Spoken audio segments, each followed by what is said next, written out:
তা আমরা যে একটা ইমাম বানাবো, একটা নেতা বানাবো, আপনারা হয়তো আমাদের ভোটের দিকে যাচ্ছে বুঝি কথা।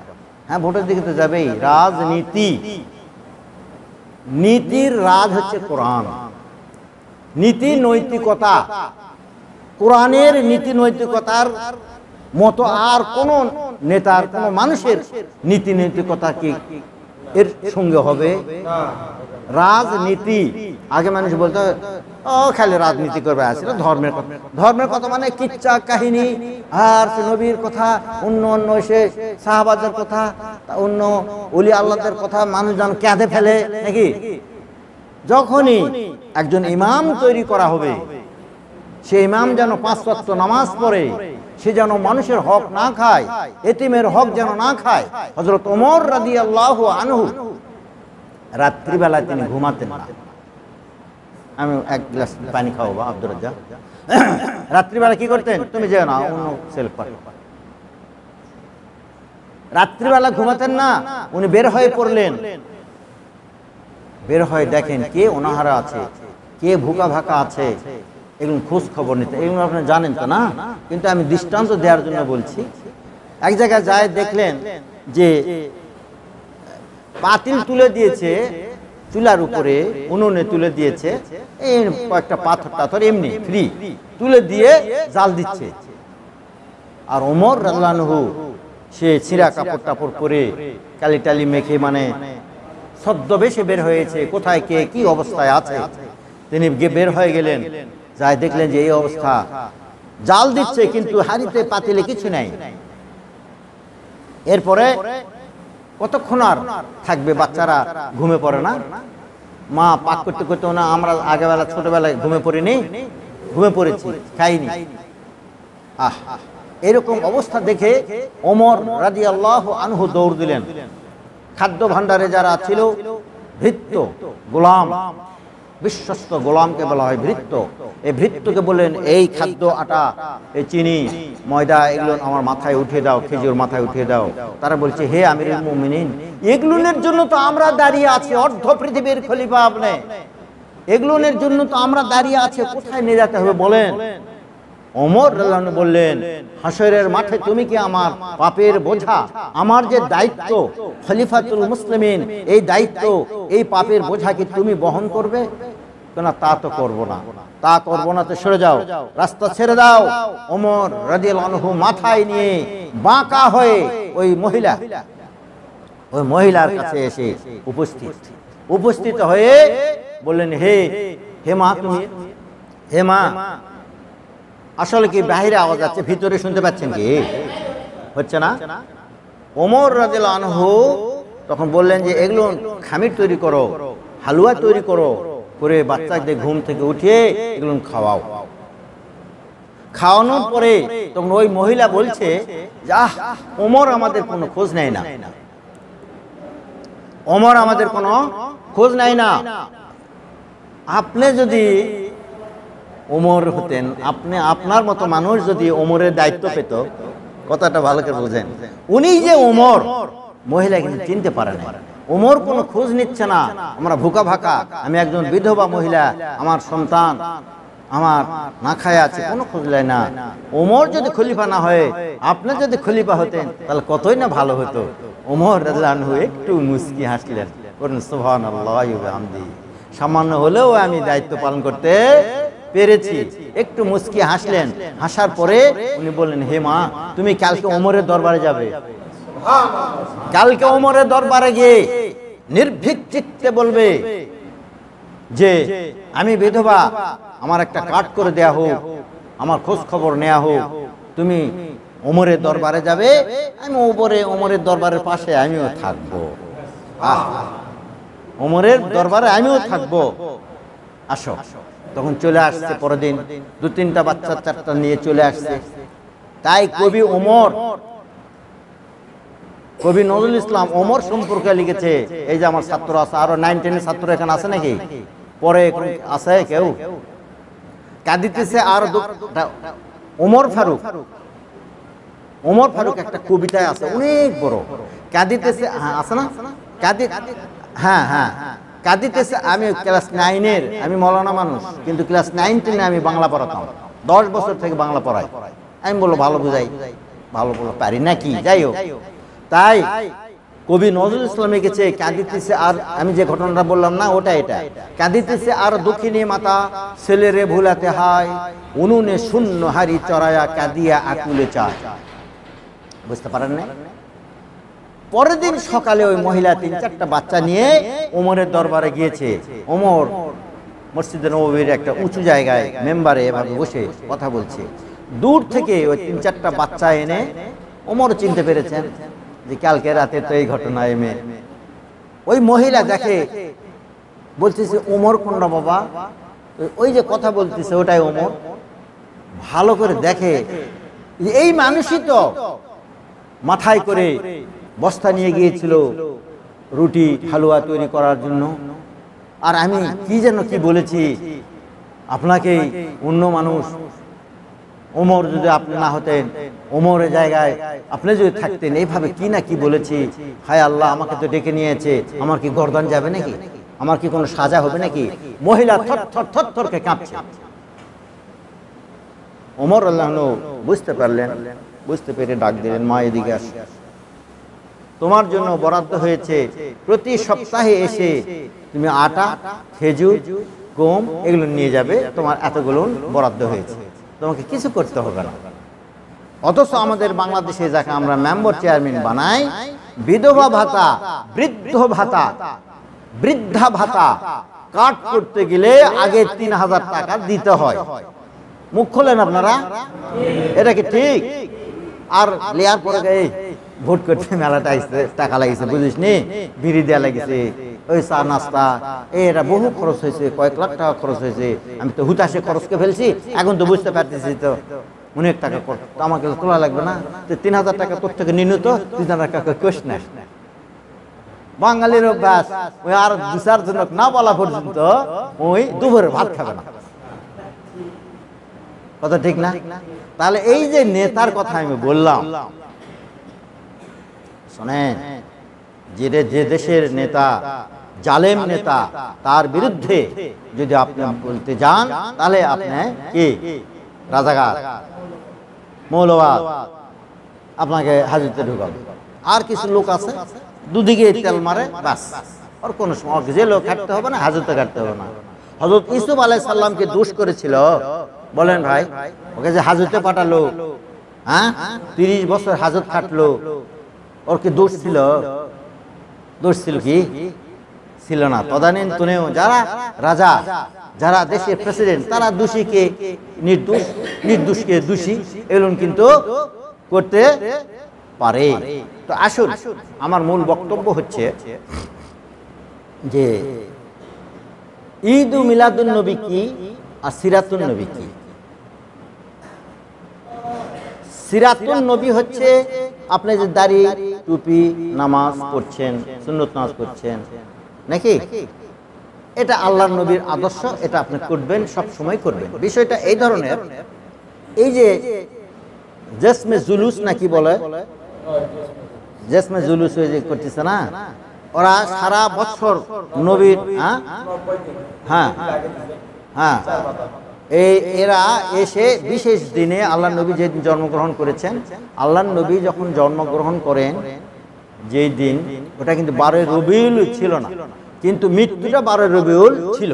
কারণ উনি যে কালে একজন এতিম হয়ে তিনি পৃথিবীতে আসছেন, উনি যে মহামানব হবেন, তার উপর কোরআন নাজিল হবে, এটা কি কেউ জানতো?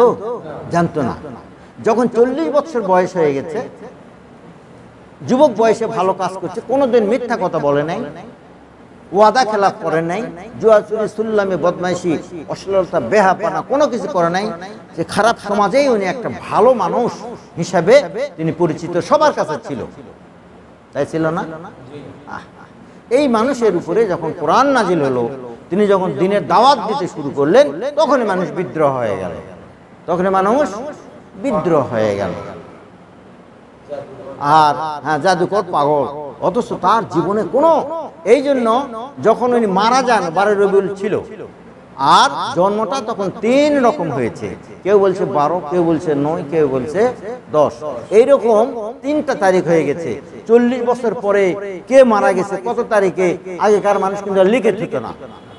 আপনার দাদা বাপেরা লিখে থয়নি, এখন কিন্তু লিখে রাখে না, চাকরির জন্য বা কত বছর বয়স হলো এগুলো লিখে রাখে। আগে কিন্তু আমাদের বাপ দাদাও লিখে রাখে, ওই বুন্নার বছর হয়েছে, ওই বুন্নার ওই খেতা খুঁতা মলমূত্র কাগজগুলা কাপড়গুলা দরজাতে ঝুসি, ওই বুন্নার কথা মনে করে রাখে। এইভাবে কিন্তু মানুষ লিখে রাখতো না।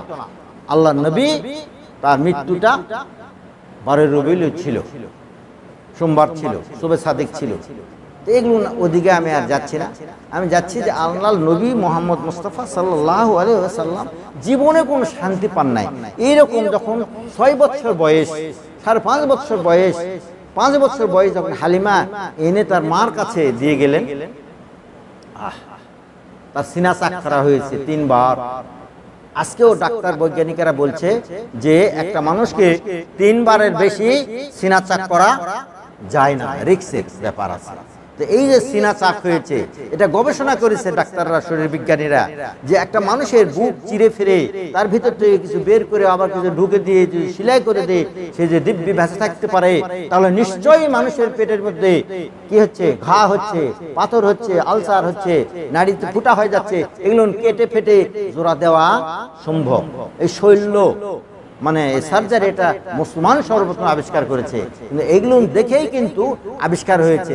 যেমন আবিষ্কার হয়েছে কোথায় আল্লাহ তাবারক ওয়া তাআলা আরশ মুআল্লা কুরসিতে তিনি বসা, ওখান থেকে তিনি সমস্ত কিছু হাতে তালুর মধ্যে দেখছেন, সেখান থেকে তিনি কথা ছেড়ে দিয়েছেন, কথা ছেড়ে দিয়ে এই এত বড় একটা কোরআন শরীফ নাজিল হয়েছে, এত বড় একটা কোরআন শরীফ নাজিল হয়েছে। প্রথমের দিকে যে ইমানের উপরে কথাবার্তা বলা হতো, প্রথমের দিক দিয়ে ঈমান আমলের উপরে আস্থা, মানুষের আস্থা ভাজনের উপরে কথাবার্তা বলা হতো। আস্তে আস্তে আস্তে আস্তে যখন আল্লাহর নবী মক্কা থেকে মদিনায় হিজরত করলেন, তখন গিয়ে তিনি একটা রাষ্ট্র কায়েম করলেন, একটা ইসলামিক রাষ্ট্র কায়েম করলেন। আজকে মনে করেন দাউদপুর গ্রামে আমি ছোটবেলা দেখেছি, এখানে গোংরা খেলা হতো, ওই মেরে হাট খোলা, ওদিকে গোংরা খেলা হতো।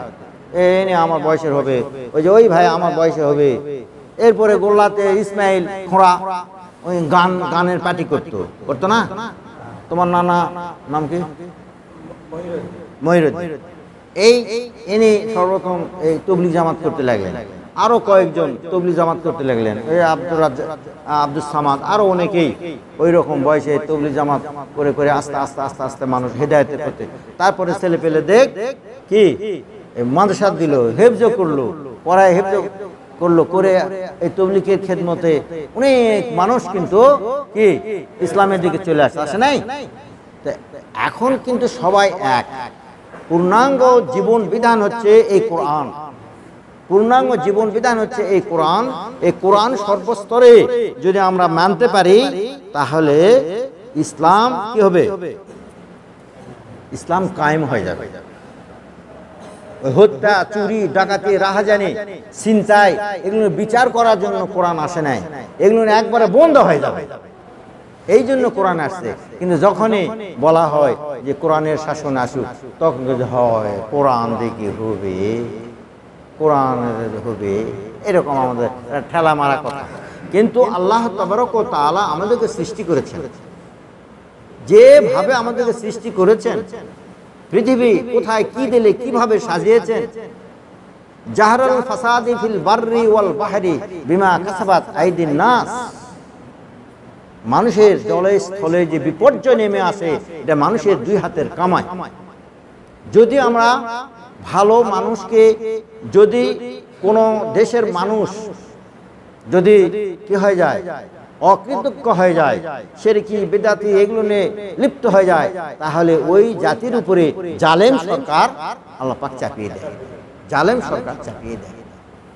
আজকে দেখেন রাত্রিবেলা কত বৃষ্টি হলো, যাদের ধান কাটেছে কিন্তু পানি না, সিঁচতে হবে, এত সুন্দর বৃষ্টি হয়ে গেল, যথেষ্ট বৃষ্টি হয়ে গেছে, আর পানি সিঁচার দরকার নেই, আছে কি? কিন্তু কে কৃতজ্ঞতা প্রকাশ করলো? আমার গ্রামের লোকে, ফাইন বৃষ্টি হয়ে গেল, সিঁচা লাগলো, আর সিঁচা লাগলো না। এই যে বৃষ্টির সম্পর্কে আল্লাহ পাক কোরআনে বলছে কি, কোরআন যে আমরা পড়ি না, বুঝি না, কোরআন যে আমরা বুঝি না, আর রিয়াহু বুশরা রাহমাতিহি তুহুরান, আমি বৃষ্টি বর্ষণের পূর্বে, পবিত্র রহমতের বৃষ্টি বর্ষণের পূর্বে হাওয়াকে চাপ দে, এ হাওয়া রহমতের বৃষ্টি তোমাদের সুসংবাদ বহন করে এবং পবিত্র বৃষ্টি বর্ষণ করে দেয়। পড়ুন সুবহানাল্লাহি ওয়া বিহামদিহি। আর কি কিছু কিছু লোক কি করে, বৃষ্টি আসে কিনা পুঞ্জিকা খোঁজে, পুঞ্জিকা বের করে খোঁজে যে পুঞ্জিকার বৃষ্টি আছে কিনা, এগুলো খোঁজে না। কোরআন আমরা বুঝি না, এই কোরআন যদি আমরা পড়ি তাহলে কিন্তু এক্ষুনি যদি আমি একটা সূরা পড়ি, এই সূরাটা হচ্ছে ভূমিকম্পের সূরা। ইযা যুলজিলাতিল আরদু জিলজালাহা ওয়া আখরাজাতিল আরদু আসকালাহা ওয়া ক্বালাল ইনসানু মা লাহা। আপনারা কি বুঝতে পেরেছেন?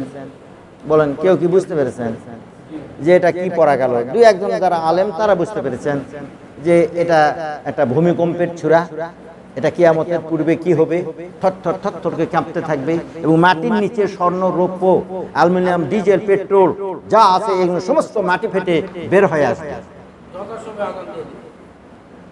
আর কয় মিনিট আছে?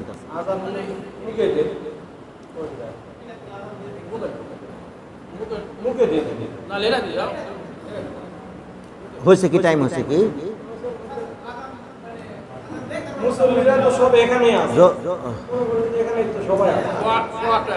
না, যত টাইমে আজানটা হয়ে যায়, একটু নামাজের জন্য 15 মিনিট পরেন, তাতে হয়তো 10 মিনিট 15 মিনিট পরে, নাকি এরকম সিদ্ধান্ত নিচ্ছেন ইমাম সাহেব?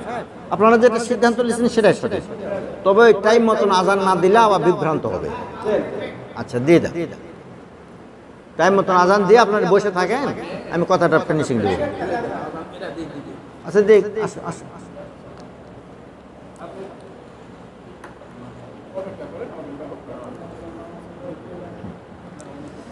দিয়ে আপনারা বসে থাকেন।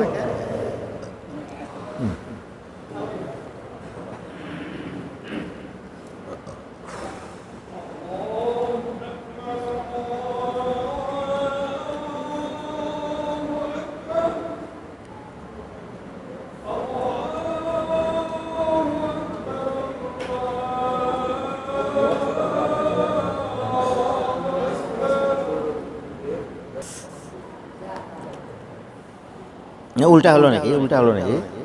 আমার এই কোরআন শরীফ হাত ধরলে সমস্যা।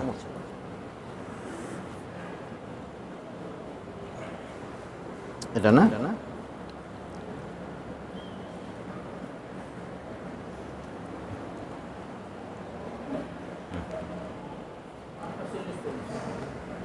আচ্ছা আচ্ছা আচ্ছা। দেখেন, আল্লাহ নবীর জীবনে যদি আপনি পড়েন, তার জীবনে কোনো মানে শান্তিই পান নাই, তিনি কোনো শান্তিই পান নাই। এরকম আল্লাহ নবী যখন 5 বছর বয়সে হালিমা বিবি রেখে গেলেন,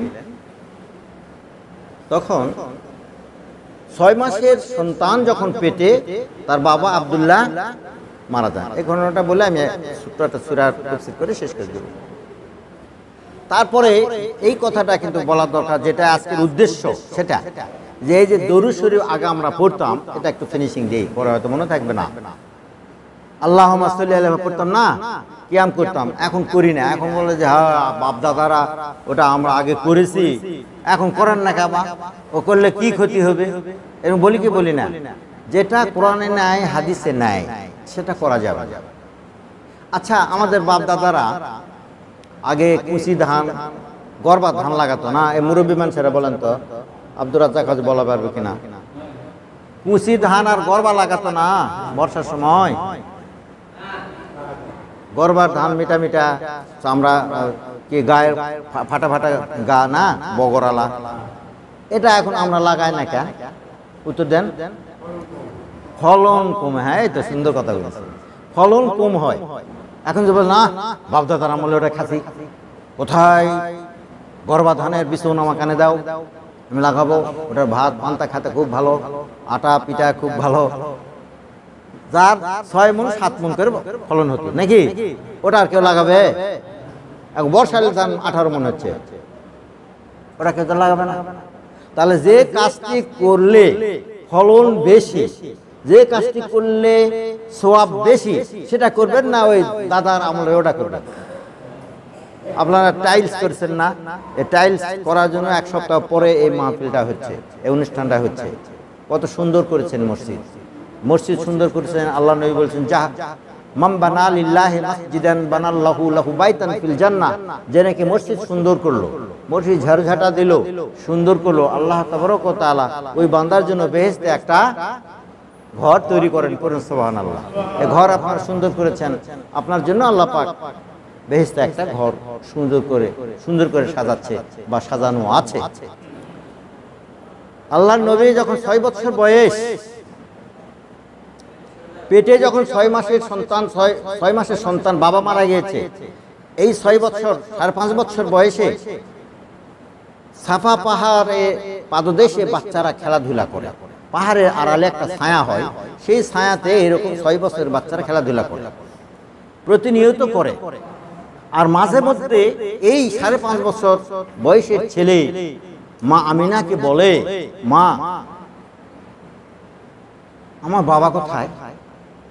6 বছর পূর্বে 6 মাস পেটে সন্তান বাবা মারা গেছে, ভালো করে বোঝেন, বাবাকে দেখেন। হালিমার বাড়ি থেকে আসে এই প্রশ্নগুলো করছে। যেহেতু আল্লাহর নবী, যারা নবী রাসূল গৌস কুতুব, এদের আল্লাহ পাক মেধা, আইকিউ, বুদ্ধাঙ্ক, স্মৃতিশক্তি, জেহান শক্তি আল্লাহ পাক বেশি দান করেন। পড়েন সুবহানাল্লাহ। এবং শরীরের শক্তিও বেশি দান করেন, শরীরের শক্তিও দান করেন। মদিনাতে রুকায়া নামে একটা লোক ছিল, যোদ্ধা। এই যে টিভির পর্দায় দেখেন না, এইরকম দেহ, মানুষকে আছড়ে মারতেছে, এরকম দেখেন নাই? কুস্তিবীররা পাকিস্তান আমল ছিল, গোগা, ভুলু, আসলাম, এগুলো তারা ছিল। যাই হোক, তো ওই রকম আরবের বুকেও মেলা হতো এবং মল্লযুদ্ধ, মানে কেরাতি শক্তিতে কে বড়। তো রুকায়া নামে একটা লোক ছিল। তখন সাহাবারা, ইয়া রাসূলুল্লাহ ইসলাম, আপনি তো সবার কাছে দাওয়াত নিয়ে যান, এই রুকায়ার কাছে কিন্তু যাবেন না, কারণ 15 জন লোক তাকে ধরে আটকাতে পারেন, এইভাবে ঝটকাল মারে ছিটকে পড়ে যাবে, তোর কাছে যাবেন না, ও তো খুব দুর্ধর্ষ। একদা ফজরের পরে ওই রুকায়ার বাড়ির দিকে আল্লাহ নবী চলে যাচ্ছে, সাহাবারাও পিছু পিছু যাচ্ছে, যার পরে রুকায়ার কাছে চলে গেছে। সাহাবার কাছে কি যেন হয়, কি যেন হয়, তো করছে, হে রুকায়া, তুমি কতদিন আর এভাবে থাকবে? ইসলামের পতাকা তলে চলে আসো, কলমা পড়ে না। বলছে, যাই দেখে যায় সে কুস্তি করতেছে, ব্যায়াম করতেছে। হ্যাঁ যাব, তবে তুমি যদি শক্তিতে আমার সঙ্গে লড়তে পারো, জিততে পারো, তাহলে আমি রুকায়া তোমার হাত ধরে কলমা পড়ে লিব, লা ইলাহা ইল্লাল্লাহ। রাসূলুল্লাহ সাল্লাল্লাহু আলাইহি ওয়াসাল্লাম সুযোগ পেয়ে গেলেন। রাসূলুল্লাহ সাল্লাল্লাহু আলাইহি ওয়াসাল্লাম বললেন, ঠিক আছে, তোমার সঙ্গে আমি এক্ষুনি যুদ্ধে বা শক্তিতে লড়ব। আল্লাহ নবী বললেন, কুস্তিতে লড়ব। আল্লাহ নবী বললেন, হে রুকায়া, তুমি আমাকে আঘাত করো।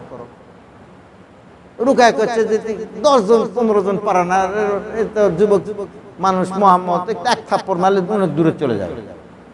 তো আল্লাহ নবী বলছে যে না, আল্লাহ নবীর আদর্শ নয় কাউকে আগে আঘাত করা। আল্লাহ নবীর কোনো আদর্শ নয় যে কাউকে আমি আঘাত করা, তুমি করো। অনেকবার বলার পরে আল্লাহ নবী শুধু 2টা হাত, এই 2টা হাত বন্ধু বান্ধবের ঘাড়ে রাখে না, অনেকদিন পর বন্ধু এভাবে 2টা হাত রেখে কথা বলে না, শুধু 2টা হাত মোবারক রুকায়ার ঘাড়ের উপর শুধু রাখছে, ধাক্কাও মারে নাই, শুধু রাখার সঙ্গে সঙ্গে মাটিতে লুটিয়ে পড়েছে। পড়ুন সুবহানাল্লাহ। তখন সে উঠে বলতেছে, কি ব্যাপার?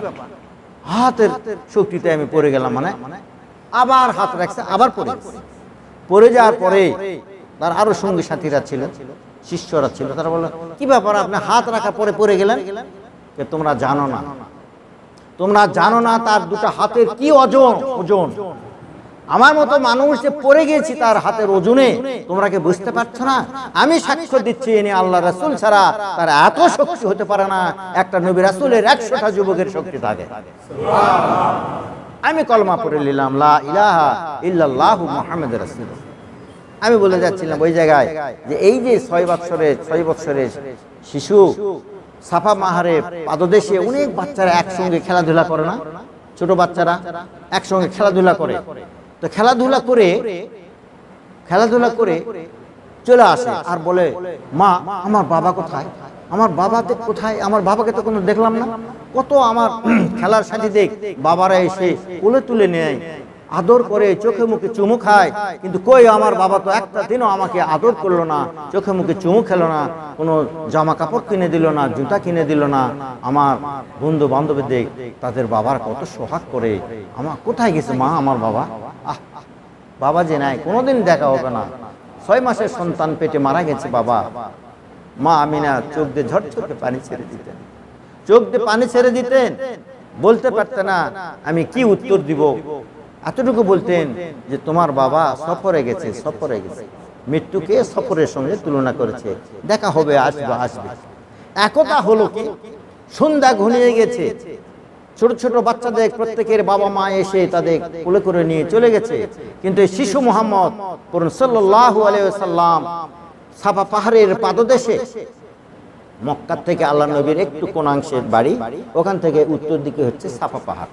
আল্লাহ আমাকে দেখাইছে, দেখে আসছে। যাই হোক, এই সাফা পাহাড়ের পাদদেশে খেলাধুলা করছে, সবাই চলে আসছে, কিন্তু শিশু মুহাম্মদ ওই পাথরের উপর বসে থাকে, কাঁদছে। যতক্ষণ না পর্যন্ত আমার বাবা এসে আমাকে কোলে তুলে না নিয়েছে, ততক্ষণ পর্যন্ত আমি যাব না, এই বলে সে কাঁদছে। তার সঙ্গী সাথীরা হাত ধরে টানাটানি করলো, সে যাবে না। তার সঙ্গী সাথীরা মা আমিনাকে যায় বলছে যে কোথায় আমার মোহাম্মদ কোথায়, সে কাঁদছে, সে আসতে চাচ্ছে না। তার বাবা যায় নাকি নিয়ে আসলে আসবে, সে কাঁদছে। মা আমিনা এত জোরে, ইবনে হিশাম ইতিহাসের বই লেগেছে, মা আমিনা এত জোরে দৌড় দিলেন সাফা পাহাড়ের দিকে, এই কোনাকুনি, যে তার ওড়নাটা মাথার উপরে উঠছিল। দৌড় মারা এসে দেখেন সত্যি একটা পাথরের উপরে শিশু মুহাম্মদ কাঁদছে। আল্লাহ নবীকে জড়িয়ে ধরলেন, মা আমিনা জড়িয়ে ধরে, বুকের সঙ্গে জড়িয়ে ধরে বলছে, বাবা তোমাকে কে মেরেছে, কে গাল দিয়েছে বলো। না মা, আমাকে ছেড়ে দাও, দাও আমাকে ছেড়ে দাও। তুমি বহুদিন থেকে প্রবোধ দিচ্ছ যে তোমার বাবা আসবে, তোমাকে বাবা আসবে, তোমার বাবা এটা নেবে, সেটা দিবে, এটা খাওয়াবে, কিন্তু কই, আমার বাবা না আসা পর্যন্ত আমি এখান থেকে যাব না মা, আমাকে ছেড়ে দাও, ছেড়ে দাও বলে হাত পা চুরাচুরি করছে। মা আমিনা সন্তানকে জড়িয়ে ধরে আব্দুল মুত্তালিবের কাছে এসে বললেন, হে আমার শ্রদ্ধেয় শ্বশুর, এই সন্তান যে কি বলে আমি যে উত্তর দিতে পারছি। 6 মাসের সন্তান যখন আপনার ছেলে মারা গিয়েছে, এর বাবা মারা গিয়েছে, আমি কথা যে তাকে বলতে পারছি না। আব্দুল মুত্তালিব কেঁদে ফেললেন, বললেন যে তুমি এই সন্তানকে যাও মাতৃকুলে মদিনাতে নিয়ে যাও, মাতৃকুলের সঙ্গে পরিচয় করে দিয়ে এর বাবার গোর জিয়ারত করে তুমি বাড়িতে আসো। যথারীতি তাই করলেন। কবর জিয়ারত করার কিছু দূর যাওয়ার পরেই তিনি হার্ট স্ট্রোক করে মা আমিনাও মারা গেলেন। হয়তো বলবেন যে ইন্না লিল্লাহ কি পড়া যাবে না? হ্যাঁ, আমি একটা বহুদিন পর একটা কিতাবে আমি পেলাম হাসিয়ার মধ্যে, যে রাসূলুল্লাহ সাল্লাল্লাহু আলাইহি ওয়াসাল্লামকে জিজ্ঞাসা করা হয়েছিল, আপনি তো বাবা মার কাছে দাওয়াত পৌঁছাতে পারেন নাই, দেখেনি নাই, তাহলে আপনি তাদের জন্য কি সুপারিশ করবেন? আমাদের সবার জন্য আপনি সুপারিশ করবেন, আপনার বাবার মার জন্য কি করবেন? তখন উনি বললেন যে আল্লাহর রহমতের উপরে ছেড়ে দেব আমার বাবা মাকে। দেওয়ার পরে আমি ইয়া উম্মতি করে আমি পাগলের মতো ছুটাছুটি করবো। পড়ুন সুবহানাল্লাহি বিহামদিহি। একদা আমি হাসিয়ার মধ্যে দেখলাম যে রাসূলের বাবা এবং মা যখন রাসূলুল্লাহ সাল্লাল্লাহু আলাইহি ওয়াসাল্লাম 40 বছর বয়সে, ভালো করে শুনেন একটু ইতিহাসটা, অনেকে জানেন না, 40 বছর বয়সে যখন রাসূলুল্লাহ সাল্লাল্লাহু আলাইহি ওয়াসাল্লাম যখন নবুয়ত পেয়েছেন, সঙ্গে সঙ্গে জিবরাইল আলাইহিস সালামকে পাঠিয়ে দিলেন, যাও মা আমিনা এবং আব্দুল্লাহ রাসূলের মা এবং বাবার কাছে তোমরা ওহী নিয়ে যাও, আল্লাহর প্রত্যাদেশ নিয়ে যাও, নিয়ে যায় সুসংবাদ দাও যে তোমাদের সন্তান 40 বছর বয়স হয়েছে, তারপর কোরআন কিতাব নাজিল হয়েছে, তার কলেমা হচ্ছে লা ইলাহা ইল্লাল্লাহু মুহাম্মাদুর রাসূলুল্লাহ। এই কলেমা তাদের রূহের জগতে ইল্লিনে অথবা সিজ্জিনে নিয়ে যায়, শুনিয়ে দাও, কবরে শুনিয়ে দাও। শুনিয়ে দিয়ে তাদের কলমা পড়িয়ে তাদের আবার ঘুমের ঘোরে চেতন করে, ঘুমের ঘোরে শুয়ে গেছে। তো আল্লাহর নবী কিন্তু এইভাবে আল্লাহ পাক আমরা বলি না আল্লাহ পাক পারেন না, এমন কোনো কিছু নাই। আল্লাহ পাক প্রত্যেকটা কাজে তিনি পারেন, এইভাবেই তিনি আল্লাহ, সমস্ত কিছুর শক্তি তারই হাতে। আসুন, আমার কথা শেষ হয়েছে কি? না, কমেন্ট আছে। আচ্ছা আচ্ছা, দেখেন আমি একটা সূরা বের করেছি, এটা তো তাফসীর করতে পারলাম না। এখানে যে সূরাটা আমি পড়লাম, এই সূরাটার নাম হচ্ছে জিলজাল। মাটির নিচে আল্লাহ পাক খনিজ পদার্থ রেখে দিয়েছেন, স্বর্ণ, রৌপ্য, মোবিল, ডিজেল, পেট্রোল। এগুলো কোথায় আছে? গাছ আছে এগুলো না, মাটির নিচে না। এই যে মনে করেন গ্যাসে যে পাক্ষিক হচ্ছে টাউন বন্দরে বা আপনাদের বাসাতেও আছে, এই গ্যাসগুলোর মানুষের দরকার। সেই জন্য তিনি আল্লাহ পাক মানুষের নিচে এগুলো মজুদ করে রেখে দিয়েছেন। এই যে টাইলস দেখছেন, এই টাইলস হচ্ছে পাথর, পাথর ডাস্ট করে এগুলো আবার সাদা সিমেন্ট দিয়ে এগুলো আবার ঢালাই দিলে এভাবে আল্লাহ পাক এত পাহাড় তৈরি করে রেখে দিয়েছেন। এখানে আল্লাহ পাক বলছেন যে আমি মাটির নিচে সম্পদ রেখে দিয়েছি, এগুলো কিয়ামতের পূর্বে উৎগীর্ণ হবে। আচ্ছা, এখন যদি বলা হয় যে ওই যে ঝাপড়িতলা, ওই যে বিলের ওখানে ওখানে মাটি ফাটে তাহলে সোনা বাড়াচ্ছে, মুসল্লি পাওয়া যাবে? আজান দিয়ে হলো মুসল্লি পাওয়া যাবে কি? তো মাটি ফাটে খালি সোনা বাড়াচ্ছে, কি মাটি ফাটে খালি ডিজেল আর পেট্রোল আর কি অকটেন বাড়াচ্ছে? কোন মধ্যে দৌড় তিন টানলি তোলার তাই যাবে না? এই মাটির নিচে আল্লাহ পাক এই স্বর্ণ, রৌপ্য, ডিজেল, মোবিল, স্বর্ণ এগুলো, রৌপ্য এগুলো রেখে দিয়েছেন, এই লোহা রেখে দিয়েছেন। কিন্তু এই খবরটা তো আমাদেরকে দিয়েছেন, আল্লাহ দেন নাই, কোরআনে দিয়েছেন। ইহুদি নাসারা কাফেররা যখন এই কোরআন পড়লো, পরে তখন পৃথিবীতে তারা বিভিন্ন জায়গায় এরা লল পড়তে লাগলো। লল পুঁতে পুঁতে পাকিস্তান আমলে আমি যখন কৃষ্ণপুর মাদ্রাসায় লেখাপড়া করি, ওই জামিল মাদ্রাসায় লেখাপড়া করি, তখন আমি দেখেছি মাটির বিভিন্ন জায়গায় লল পুঁততো। আমার বয়সে দু একজন বলতে পারেন লল পুঁততো। বিভিন্ন স্তরের মাটি পরীক্ষাকে রেখে দিয়েছে, কোন দেশে কোন জায়গায়। আরব দেশে তারা যায়, অতি নিকটেই তারা পেয়ে গেল পেট্রোল, ডিজেল। আরব দেশের মানুষ এত গরিব ছিল, আমার নানা হজ করতে গিয়ে আরবের মানুষেরা বাচ্চা কাচ্চা কেন এভাবে বসে থাকতো যে ওরা খাওয়ার পরে, পাকশিক করে খাওয়ার পরে কিছু বাঁচলে উৎকৃষ্ট গুলো আমাদের দিবে, আমরা খাবো। তারা আজকে পৃথিবীর মধ্যে ধনী কেন? আল্লাহ তাবারক ওয়া তাআলা ওখানে কোনো ফসল হয় না, উপরে শুধু পাথর, খেজুর টেজুর কিছু হয়, আর মাটির নিচে পেট্রোল, ডিজেল। সারা পৃথিবী প্লেন ঘুরবে না, চাকা ঘুরবে না তারা যদি তেল না দেয়। কাকে দিয়েছে? এই মুসলমানকেই দিয়েছে। কিন্তু দুর্ভাগ্য, এই মুসলমান কি করেছে? ওই বিদেশি ইহুদি নাসারা দিয়েছে তোমাদের মেশিন, তারা তাই মেশিন তৈরি করতে লাগলো। কিভাবে অত নিচ থেকে তেল উঠবে, শোধন করা হবে, এগুলোর মেশিন তারা তৈরি করলো। তারাই 3 ভাগ নিয়ে চলে যাচ্ছে, 1 ভাগ আমাদেরকে দিয়ে দিচ্ছে। আল্লাহ তাবারক ওয়া তাআলা দেখেন, তাহলে এই মাটির নিচে খনিজ পদার্থগুলো আল্লাহ পাক এইভাবে রেখে দিয়েছে।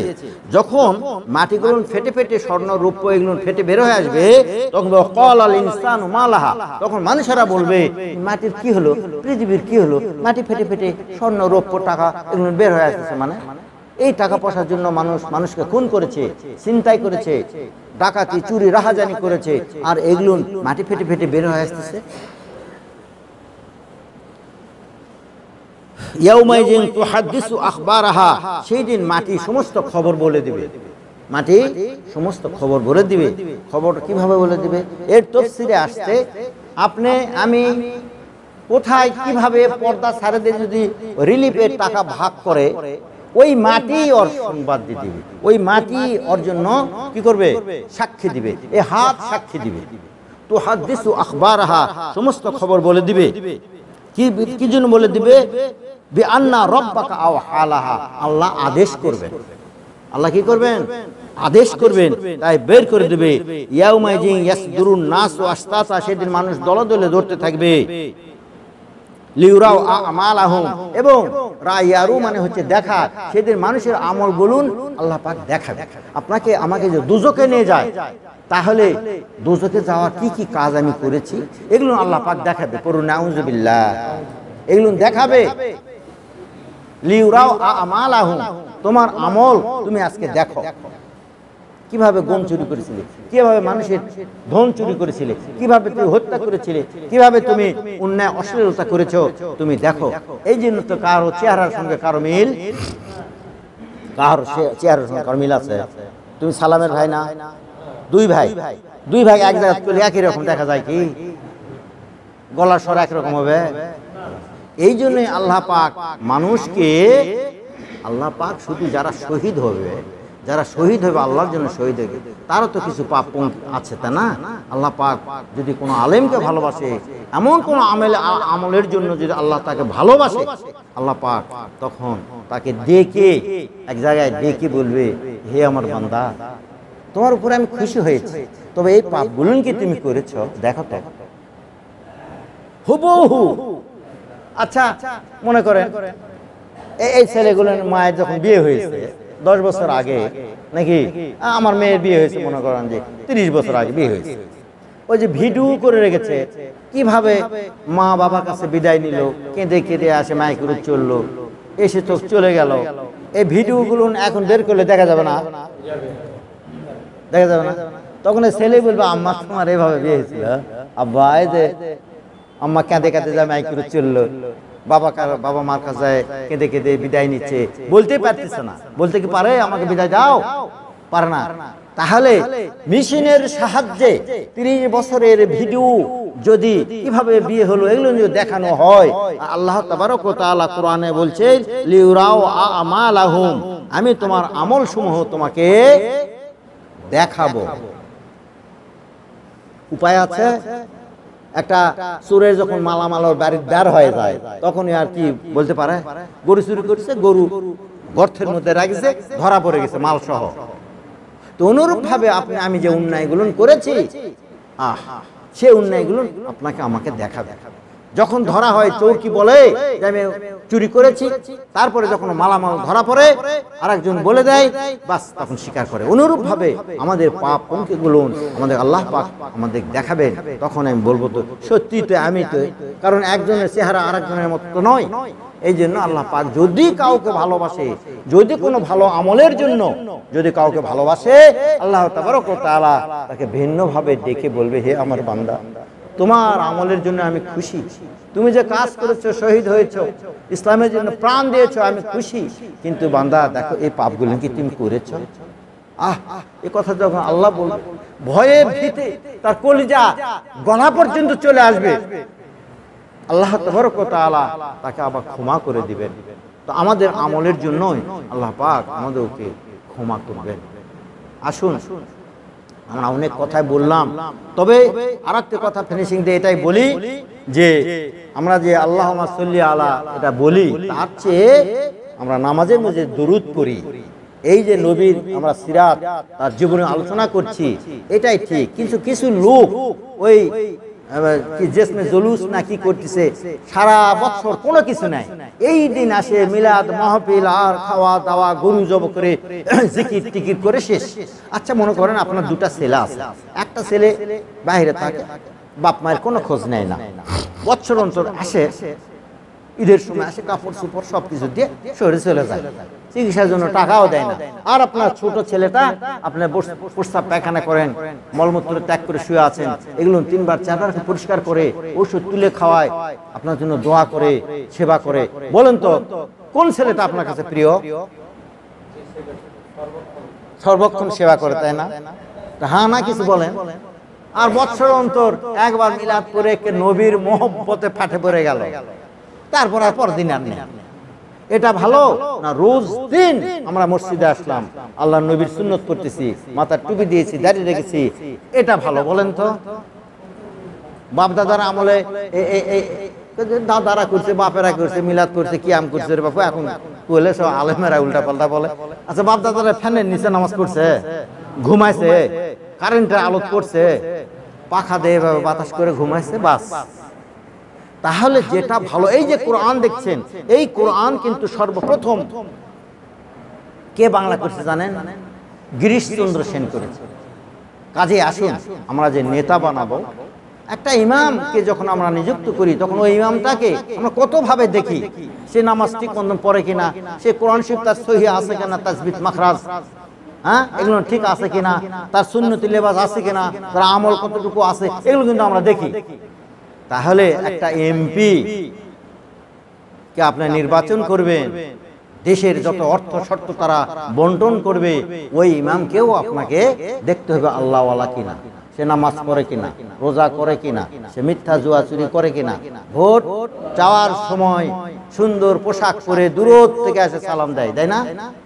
একটা ঘটনা বলে শেষ করে দিব, বগুড়া অধিকার ঘটনা। এমপিতে দাঁড়াইছে গ্রামগঞ্জের সরল সাদা মানুষ, না সরল সাদা মানুষ গেছে, এমপি সাহেব এই যে আপনার ব্যালট পেপার, আমি ওই আপনারই ভোট করতেছি, বুঝলেন, এই যে ব্যালট পেপার আপনারই ভোট করতেছি। তো যাই হোক, সরল সাদা মানুষ, এই বাবাজি আমার ভোট করে দাও, কিছু টাকা দাও, আটা দাও, তারপর কাগজপত্র দাও, কিছু খরচা দাও, আর পোলা হচ্ছে তো ওই পোলা দাও। এমপি প্রার্থী পোলা টোলা খায়, বেশ ভালো লাগে। ওই একটা আরসি দাও, আরসি কোকা কোলা ফান্টা আছে না, আরসি ঠান্ডা, এখনকার সব ছেলেপেলেরা বেশি খায়। যাই হোক, স্পিড না কি খায়, এরিয়াটা দাও। তখন ওই আরসি একটা খাচ্ছে 7 আপ খায়, ওই যে পাইপ দিয়ে চুষে চুষে খাচ্ছে। তবে আগে ওই যে লোহার কট ছিল না, ওই একটা প্যারাক দিয়ে সিদ্ধিরি করতো, তো প্যারাক দিয়ে যখন সিদ্ধিরি করছে তখন ফোঁ করে শব্দ হয়েছে, গোমা সাপের মতো ফোঁ করে উঠছে। এই বুড়া তো আর খায়নি, কিরে বাবা এরা কি জিনিস, এখানে মেশাল সাপের মতো ফোঁ করে উঠলো। তখন বুড়া এলা দেখেছে, তখন খাচ্ছে, মানুষও খাচ্ছে, পাইপ দিয়ে চুপচাপ খায়, বেশ ভালোই লাগছে, ভালো লাগছে। তারপরে আসে ভোটও দিচ্ছে এমপি, ভোটে হয়েও গেছে। হয়ে যখন গেছে বা যাইতো এবারে অফিসে যাবো, এমপির বাড়িতে যাবো, বাড়িতে তখন গেছে, যাই কেবা ওই ভোটের আগে আসলাম, বা পোলা খাওয়া হয়েছিল, আর ওই বোতলত কি বাটা দিছিল বা ফোঁস, ওই ফোঁসটা পাওয়া যায় বা, তখন ওরা হাসতেছে, গ্রামের বুদ্ধু, গ্রামের পাগলা ছাগলা, দে এই ফ্রিজের থেকে এটা আনে দে। ফ্রিজের থেকে যেটা আনিছে ওটা হলো সাদা পানি, ওটা আরসি নয়, 7 আপ নয়, সাদা পানি। এখন ওই বুড়া তখন খাচ্ছে, খালি ঠান্ডা লাগছে, দাঁত মুখ ইয়ে হয়ে যাচ্ছে, কেবা এরকম লাগছে, কিরকম লাগছে, ওই ভোটের আগে খাচ্ছিলাম বা বোতল ফোঁস করছিল, এটা তো ফোঁস ফাঁস কিছু করলো না, স্বাদও ভালো নয়, তো এটা কি বা ভোটের আগে বোতল ফোঁস ফাঁস করে, ভোটের পরে আর ফোঁস ফাঁস করে না। এইরকম নেতা যদি আপনি বানান, একটা ইমাম মানে নেতা, এমপি মানে নেতা, চেয়ারম্যান মানেও নেতা, এগুলো নেতা। আমরা আরবি বুঝি, ওই ইংরাজি বুঝি না, বাংলা বুঝি না। কাজে আসুন, আমি বিড়ি খাওয়ার একটা ঘটনা বললাম, আর ফোঁস খাওয়ার একটা ঘটনা বললাম। এই বিষয়গুলোর মাথায় রেখে মনে করবেন যে ভোট দেওয়া ইসলামে আছে, হাদিসে কি আছে জানেন? মান রাআ মিনকুম মুনকারান ফালিয়ুগাইয়িরু বিয়াদিহি। যখন সমাজে কোনো অশ্লীলতা, বেহায়াপনা, অন্যায় চলবে, তখন তুমি হাত দিয়ে বাধা দিবে। ভোট মারি আমরা কোন হাতে? ভোটের মাধ্যমেই ওকে হটাই দিতে হবে, ভোটের মাধ্যমে কি করতে হবে? ওকে সরাই দিতে হবে। যদি অন্যায় কাজ করে, অন্যায়ের সওয়াব আপনিও পাবেন, আর ভালো কাজ যদি করে, ভালো কাজের সওয়াব আপনি পাবেন। আল্লাহ তাবারক ওয়া তাআলা এই মাগরিবের পর থেকে এই দুইজন মানুষ আমরা অনেকভাবে বোঝানোর চেষ্টা করেছি। আশা করি আপনারা বুঝতে পেরেছেন। সঠিক বুঝ আপনার কাছে, এগুলো রিসার্চ করবেন, বুঝবেন, বুঝে এই ভোটের বিষয়টাকেও আল্লাহ কিন্তু দেখবে। ওয়া আখিরু দাওয়ানা আনিল হামদুলিল্লাহি রাব্বিল আলামিন। আসসালামু আলাইকুম ওয়া রাহমাতুল্লাহি ওয়া বারাকাতুহু। এখানে ছোট্ট একটা দোয়া করে দেই নাকি?